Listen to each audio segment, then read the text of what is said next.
Hello, I'm Tom Mingus, and along with Stewardship Committee members Joni Flum and John Seitz, I want to thank you for watching this Stewardship Thought. Today, I want to mention to you that the St. Andrew Annual Appeal will be beginning shortly, and material about the appeal will be coming to your home through the mail. We hope that you will carefully review the narrative budget and then prayerfully and thoughtfully consider what your pledge will be for 2021. Pledging does a number of things for us. It allows us to estimate what our 2021 budget will look like. And given the very high fulfillment rate of St. Andrew congregants, it really supports all the ministries and all the personnel that make our church what it is. So please take a look, decide what it is you want to do concerning your pledge, and make your pledge. If you're like me, sometimes material like that gets set aside on the I'll look at that in a minute pile, and then so please submit your pledge as soon as you can. The easiest way is to make your pledge online through sacom.org.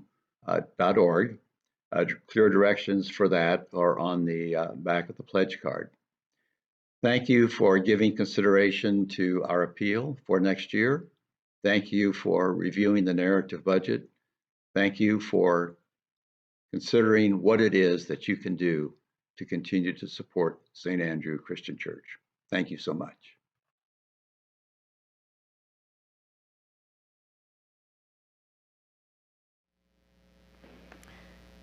Good afternoon, St. Andrew Christian Church. We are here to reflect on worship this coming Sunday. And imagine we're preaching on Luke chapter 4. We've only been preaching for 5 weeks now. You would have never imagined we would spend so much time on 2 verses in chapter 4 of Luke. This passage in Luke, my hope has been one that has added greater depth in your own heart and mind and your own sense of spirit of when Jesus spoke those words in the synagogue, how powerful those words really were.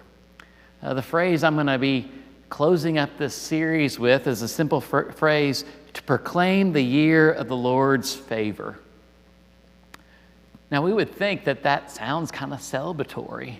To proclaim the year of the Lord's favor, like this kind of ends in a positive way.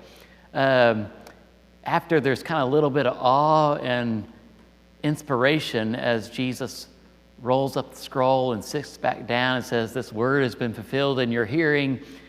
Next thing we know is Jesus is just about being thrown off a cliff. I mean, what happened with he ends this beautiful text from Isaiah proclaiming the year of the Lord's favor, and next thing you know, he's fighting for his life. A phrase that seems to be celebratory probably is much more challenging than we give ourselves credit to think about. So as we close this series, we've talked about anointing and good news to the poor and proclaiming release to the captives, the sight to the blind, the oppressed go free. I mean, each one is this challenging call upon our life.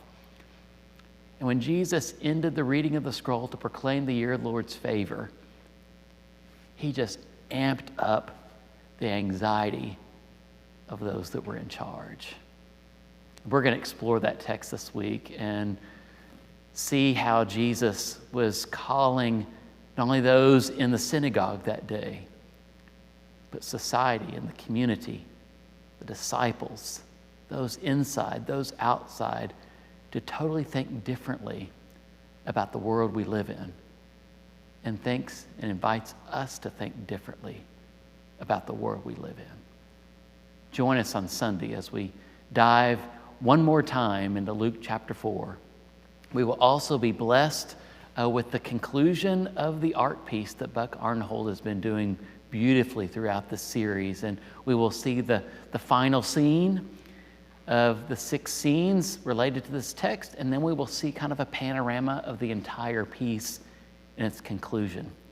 And just to kind of remind you of how big this piece of art is, it is 4 feet high and 8 feet wide. I mean, it is a big piece of art, and Buck has been such a gift to put so much time and energy sharing that art that has accompanied this sermon series. So join us this Sunday as we worship together at St. Andrew.